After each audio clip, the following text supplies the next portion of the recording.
Thank you so much. Can I just say, Professor Nganywa, siyabulela kakhulu. Ayingoma professor. It's beautiful to see. I'm hoping by standing on this podium, because the two previous speakers were professors, now I'll catch it in the spirit of a professor. Thank you so much, ladies and gentlemen. Dumelang, Molweni, Sanbonani, Ralocha, Absheni, Dumajeroni. And because this is an international conference, let me say Ojambo, Komistash, Bonjour, and Ola.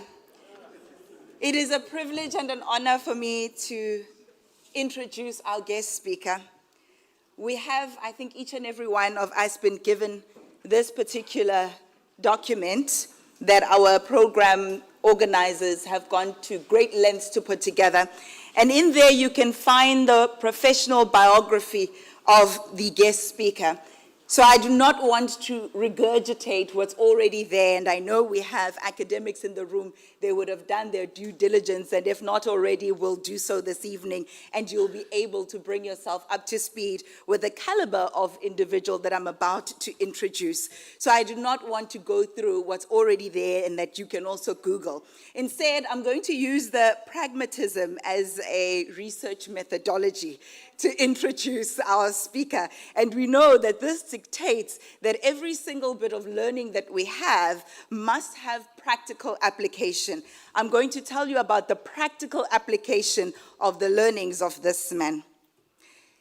As a leader who had no title when we first met, Bishop Dulton Adams was a spiritual leader and a guide at a small community radio station called Rainbow FM.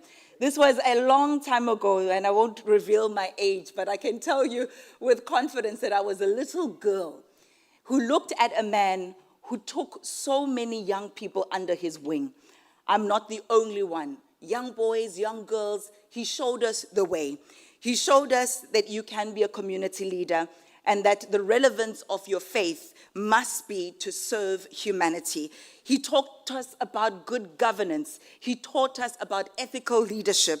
And so, as fate would have it, decades after we first met, we converged and we met then at the Gauteng Provincial Legislature. And he was doing what he did many, many years ago, taking young people under his wing, showing us the way. And so when I landed in his room or in his space, I then said, how are you doing it as a single member of a political party? You have this great title now of being the chairperson of all chairpersons, chair of chairs.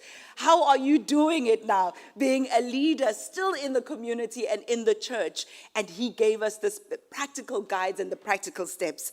It shows us that you can be the change that you want to see. And as Prof has said, your learnings can make a real, meaningful, and tangible difference in society.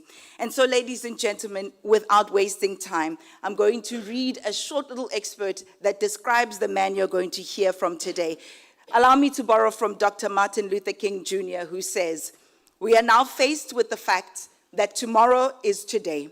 We are confronted with the fierce urgency of now. And in this unfolding conundrum of life and history, there is such a thing as being too late. Now is not the time for apathy or complacency. This is the time for vigorous and positive action." And so a man of action, of integrity, of ethical leadership and good governance, Bishop Dulton Adams. A round of applause, please.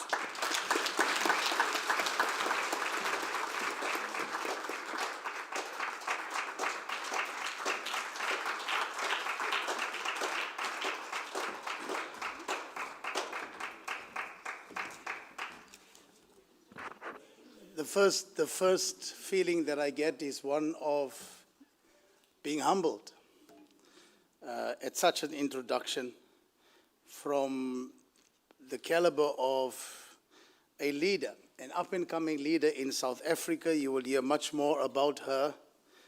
She has all the attributes that will set her on high. Thank you so much, Honorable Ayanda Allie. I honor you for that introduction. We didn't expect that because we thought that IPADA will allow somebody to introduce me. And then the Prof said, no, get one of your honorable members to do it. And as God would have it, Ayanda did it. Let's give her a hand, everybody. Thank you.